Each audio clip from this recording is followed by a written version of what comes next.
Hello. Welcome to my YouTube channel where we talk about healing, transformation, and becoming your highest self. I'm Jane Devika Garrett. I was Miss Universe Nepal 2023 and the top 20 finalist of Miss Universe. I became the first plus size model ever to reach Miss Universe and to show the world that everyone is beautiful and we do not have to obtain unrealistic beauty standards. I share my story. I have been through a very tough life, and I just want to share what it's like to go through dysfunction, addiction, coping, trauma, and how I actually overcame it, and how I'm still healing, and just my healing journey in general, and how I created a 6-step framework to actually overcome and to become your highest, best self. Share a little bit about my story, and then we are gonna get into the 6-step framework. This is gonna be a multi-part video series where I'm gonna share all the 6 steps in 6 different videos. We're gonna get into it. I'm so excited. Oh my gosh. A little bit about me. I am 24 years old. I struggle with PCOS, borderline personality disorder, depression, hormonal imbalances, and I went through a lot of trauma from my childhood. I'm going to tell you where trauma comes from. So, trauma comes from usually adverse childhood experiences. That means weird, abnormal experiences that you experience during childhood. And research suggests, even it's scientific, that the more experiences that you have, these adverse experiences, the more likely you are to develop mental health issues and physical health issues later on in life.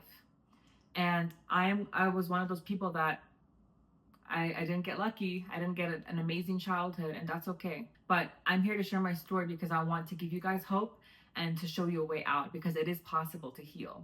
I just want to explain the kind of childhood I had. I had a very disruptive childhood. It was constant yelling, fighting, abuse, violence, almost every single day. And I grew up with a very tyrant father. He was very controlling. He used religion as a control mechanism. He used violence and abuse to control me and his children. And then my mother was mentally ill. She had mental illnesses, and she also had an eating disorder. I grew up watching that. I grew up experiencing that every single day. I grew up with her yelling, fighting. She did not have nervous system regulation. She didn't know how to regulate her nervous system, how to regulate her emotions. And she would instead act like a child, a little toddler, and just scream and go crazy, be impulsive, be an addict. And I grew up watching that. And all of that crap was poured out all on me. And I was the first child. I was the firstborn child. And I grew up with, like, from day one, just seeing like violence, yelling, violent fighting, just no sort of emotional regulation, no sort of proper behaviors, no sort of just like normal human interaction. I just saw dysfunction. And me growing up with that, it later on, as I was growing up, I realized I had very low self-esteem, and that comes from that. It was all connected. But I had extreme low self-esteem. I deeply desired validation. I deeply desired attention, love, which every single human desires. And I just desired to be seen, to be held, to be wanted. And my own parents, they failed at that because they were dealing with their own crap, and they were not healing their crap. They didn't realize, they weren't even self-aware. We're going to get into the first part of the healing journey, the journey and the framework that I've created, and it's called Realize. We're going to talk about that later, but let me first get to the story. They didn't realize that they had this trauma, and they didn't realize that they were in dysfunction. Parts of them kind of realized that. They kind of were like, this is wrong, yada yada yada, but they continued to stay as a victim in their life. For example, my mother, she grew up in boarding school. She was put in boarding school at the age of 5. She had extreme abandonment issues. She had extreme trauma from that. And she was bullied. She was isolated. She had eating disorders. She had extreme low self-esteem. But instead of actually healing her issues, she instead vomited it all on her children and her husband. She instead used it as an excuse to be abusive, used it as an excuse to continue her way of life and to continue her coping mechanisms. And I think that they did try to heal. I think that they did try to heal with religion, with discipline, with things like that, but that's not actually what heals it. That's not actually how you actually heal your trauma and heal your dysfunction. There's a different way. You actually have to learn how to regulate your emotional system and your nervous system. We're gonna get into that again. I go off bunny trails. I'm sorry, but basically they were stuck in that constant trauma. And when as a child, as I was growing up, I had that all on me, and I started thinking that this was me. I actually started thinking that all that trauma, all that crap, was literally me, and I started holding on to it really, really deeply. And I was very sensitive. I was a very sensitive little girl. I would isolate myself. I felt rejection so intensely. Like if somebody rejected me, if somebody didn't even look at my face properly or smiled, I would feel like, oh my God, they hate me. I'm not good enough. I would get extreme negative thoughts continuously. And I realized that my thoughts were just becoming automatic, just negative, just negative, negative, negative. I'm not good enough. I'm not worthy. Nobody likes me. Nobody wants to be with me. I'm ugly. I'm fat. I'm this. I'm that. I constantly got those messages, and some of those messages that were from the outside environment, but I didn't have a strong sense of self or an identity, and so I would internalize it, and then I would feel like that's the truth. And then my own mind started saying that and brainwashing myself with those negative thoughts that I actually started believing it and making that my identity. And I grew up in my teenage years. It was very difficult. I started getting extreme emotional outbursts. I started becoming abnormally emotional. I would become very rage, full of violence. I just kind of copied what my parents did. And then they were all shocked. Oh, why are you doing this? And I'm like, you literally taught me how to be this way. You literally showed me how to act just like this. It's crazy. And then they're just like, oh, you can't treat your parents like that, but then you're literally treating your own children like that. It just doesn't make sense. The whole cognitive distortion or whatever that they thought in their head. But eventually, I became just like them. I became like a monster. I was always angry. I was always moody. My default mood was depression. My default mood was just anger, just sadness, feeling hopeless in my life. Then at the age of 16, I started, well, before that, I started isolating myself. I would be alone all the time. I would sit in my lunch. I was bullied. I would just internalize everything, just be alone. And at the age of about 16, I started cutting myself. I started doing self-harm. I would starve myself. I would do binge. I would binge eat or starve myself completely and just try to not eat anything at all. I would just have an eating disorder. And I just had severe low self-esteem, and I couldn't even speak. I couldn't even speak in front of the class without feeling extreme shyness and nervousness. And I grew up older, and my depression and my sadness, my feelings, it turned into coping and addiction. As I turned like 17, 18, I turned to alcohol. I turned to cigarettes. I turned to dating multiple people, chronic dating, trying to get attention, validation. I turned to binge eating, sugar, junk food. I turned to pornography.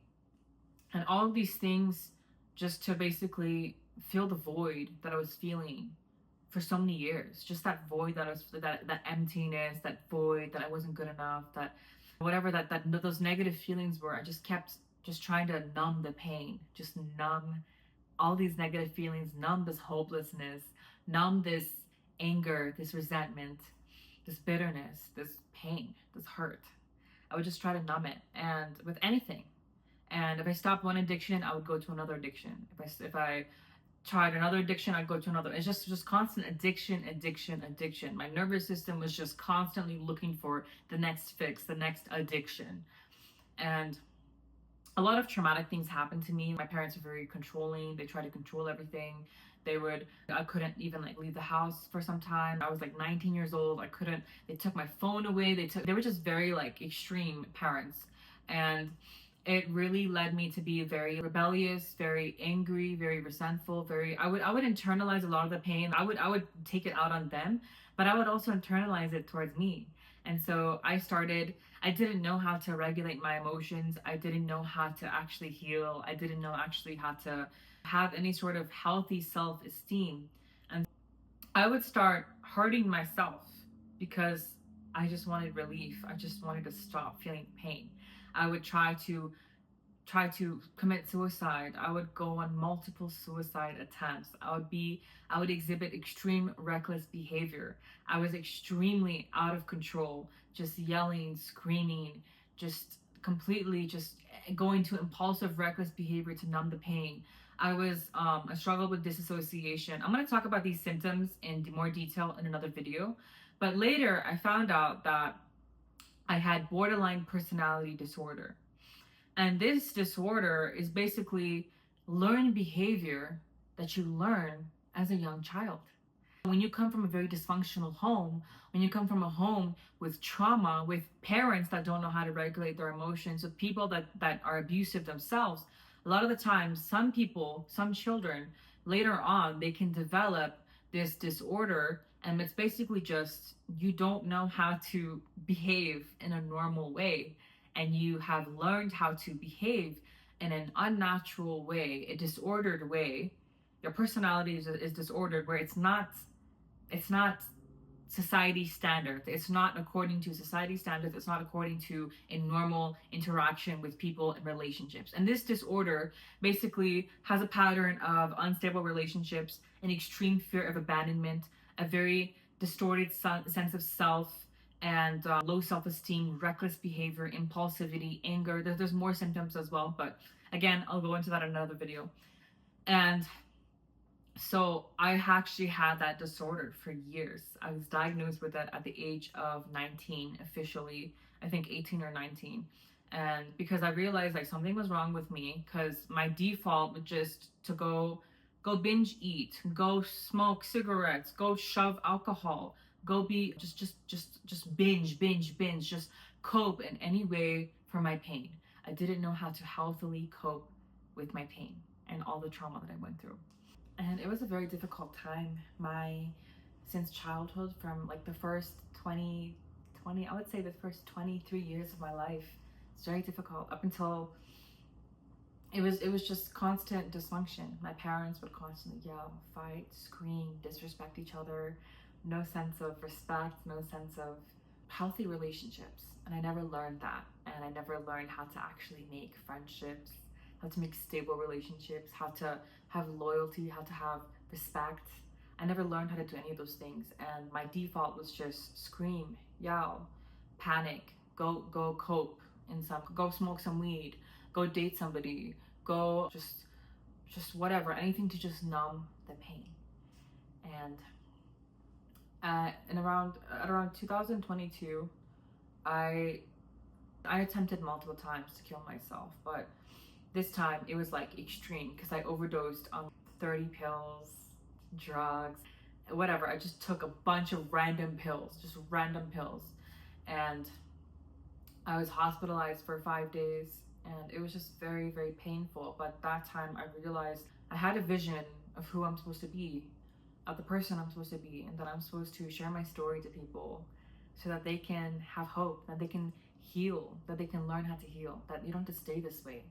And that was a very transformative time for me because I started this self-love journey. Before I started multiple self-love journeys, I'm gonna explain that. Like I tried to love myself, right? And I didn't really understand things in depth because I went to therapy, I was on medication, and all these things. And while those things can help, they didn't really tell you that core of how to truly heal, how to actually sit with your trauma, how to actually realize it, how to become self-aware, and how to actually truly heal.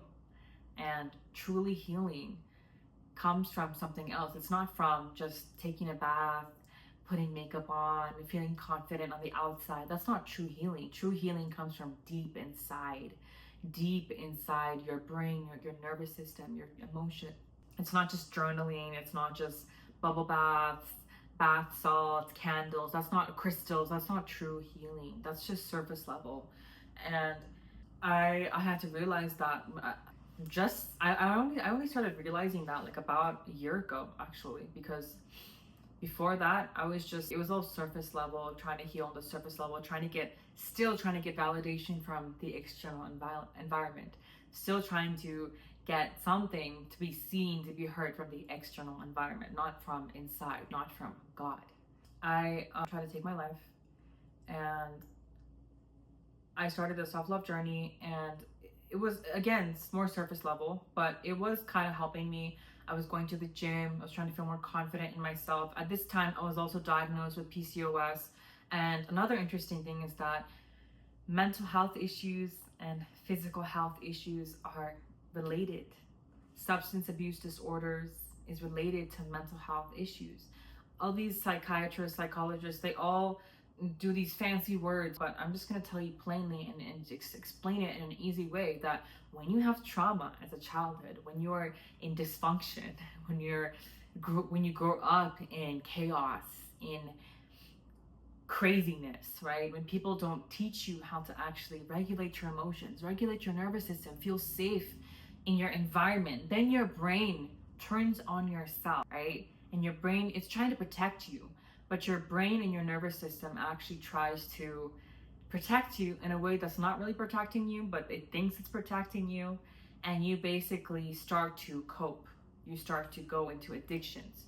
You start to, there's multiple things, multiple ways, but risky behavior, substance abuse, right?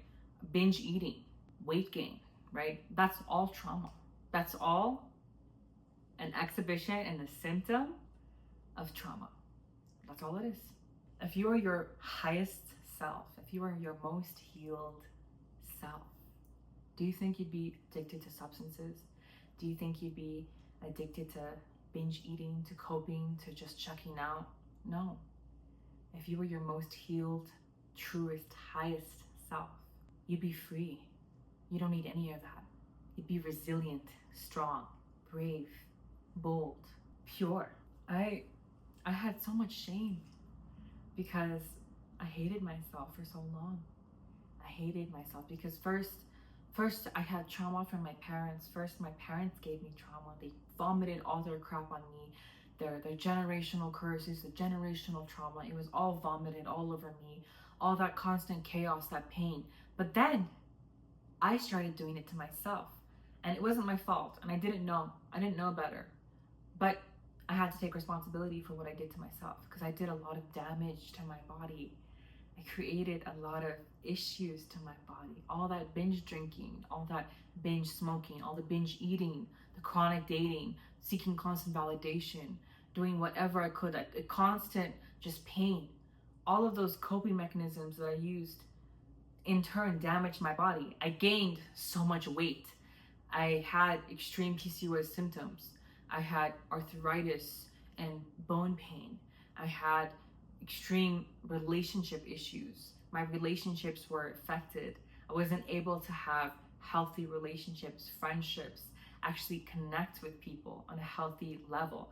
I was just completely numbed out, disassociated, disconnected from my body. I don't even know who I was. I don't even have an identity. And my identity became, oh, I'm a model. I'm Miss Universe Nepal. That was my identity. But that, again, that's not who I am. I'm more than that. And so I went on the Miss Universe Nepal journey. I was 180 pounds or 190 pounds or something. I was the first plus size model to ever get into Miss Universe. It was life-changing. It was beautiful. It was impactful. And I still wasn't my most healed self, and that's okay, because you don't have to be. Healing doesn't happen overnight. Healing has ups and downs. Healing is a journey. But all I know for as a fact was that I was definitely healing. I was still in my healing journey. And if I look back at it, I was still struggling with a lot of things, but I was resilient. I was strong, and I was trying my best, and I was doing my best. And I really, like, it was such a powerful experience for me. It was life-changing for me and for others as well. And I just really loved just inspiring people and just helping people. That really was impactful, and I really enjoyed it. And I was so grateful that I got to be that person. It was amazing. And after that, again, I went back into this depressive state because there was a big high from that competition, And then after the competition, I just kind of got lost again. I was like, what am I going to do with my life? What's next for me? Is this it? I just went to the competition and then now I'm nothing again. And I had to learn so many lessons the past year and a half since the competition. I learned so much about validation, about self-love, about the world, about the industry, about comparison, about envy, about social media. I just learned so many things. And I learned that true happiness will never come from getting a big mansion, a big car, about all these things. None of that will make you truly happy. Getting millions of followers, that's not going to make you happy if you don't have peace inside yourself, if you're not happy with yourself. None of that matters. You will be miserable to the end of your days. And I had to realize that I actually had to sit with my pain and my trauma, because I was still an addict this entire time. I was still addicted to cigarettes, partying, validation, social media, and then it just turned into social media validation, turned into trying to get likes, views. I was in constant anxiety and depression. I could not be at peace. I felt like I was losing my mind, and I gained like 40 pounds because I would go binge eat, then starve myself, then binge eat, then starve myself while I have PCOS. It's just crazy. And again, I felt so much shame for the things I did. But again, it was like this weird shame cycle. Just, I have to do better. Let's do better. Then I quit again. I make a mistake. Then I feel like crap. And then I just, might as well binge or whatever, give up. Then again, go. It's just a constant cycle. And I finally had to realize my mother, she died. She died a few months ago. She died in February of 2025. She just dropped dead. She was only 45 years old. And that was a huge pain in my chest and in my life, because it really taught me. I just started questioning everything. I started learning so many things. I started questioning, what's the point of all this? What's the point of chasing fame, money, status, all these things? And at the end of the day, these things don't actually matter. At the end of the day, if you're not healed, if you don't have health, if you're not actually mentally at peace, emotionally at peace, spiritually at peace, if you're not actually growing as a person, if you're not actually healing your trauma, healing your generational curses, generational trauma, your mindset that you've programmed yourself to have, the programming that you've been programmed with your whole life, just materialism, then none of that matters. You could die tomorrow, and what are you? What did you accomplish in your life? You got a degree, you have millions of followers, millions of likes. What does that matter if you're an empty, soulless, unhealed person? It means nothing. And I just went on this whole like awakening journey. I just awakened, and also spiritual awakening, which I'll talk to in another video as well. But spiritual awakening has multiple layers. And also another thing I want to say is the whole reason why you're on this earth is to spiritually awaken, to grow, to let down your ego, to remove your ego, and to actually heal everything that you've learned. Let it all go. Let all these mental strongholds that have been built in your mind, ego, pride, money, status, power, all these things, manipulation, trauma, pain, whatever it is, the void that you have, these coping mechanisms, you have to let it all go. Let it break down, because it's not who you are. It's not your identity. It's not who you are. You're a soul. You're a beautiful soul. You're come on this earth to learn lessons, to connect with God, to connect with yourself, with your own soul, and to help other people. That is all we are here to do. At the end of the day, none of these things matter. Getting a car, getting a fancy house, those are nice things. But at the end of the day, are you going to take it to your grave? No.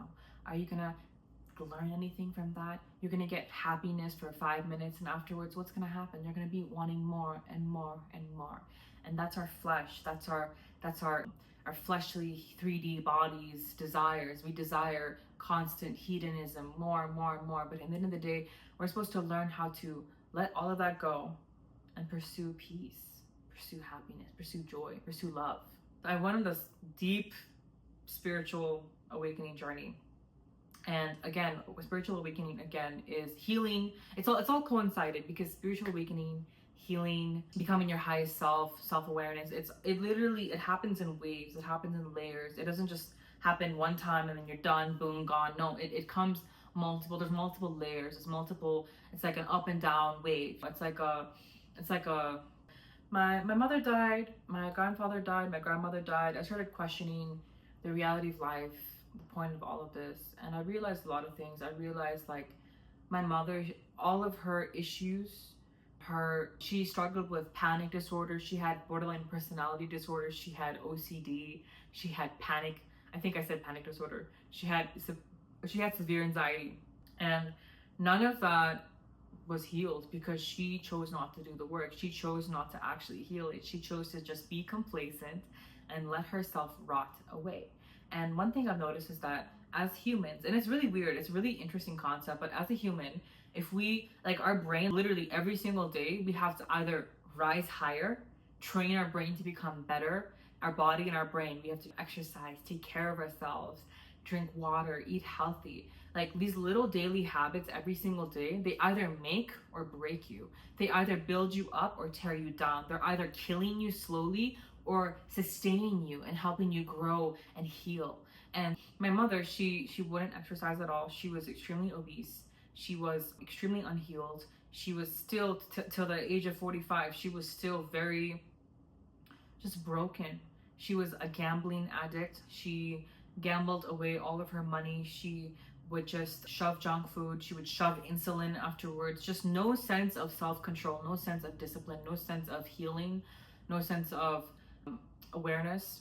And it was very heartbreaking for me because I really wanted her to heal. I really did. I really was like, you can heal. You can heal. You have to become self-aware. You can realize these things. And me and my siblings, we would try to explain things to her and she wouldn't understand. She would have no self-awareness and she wasn't even aware of her own trauma or pain. She was just a victim her entire life.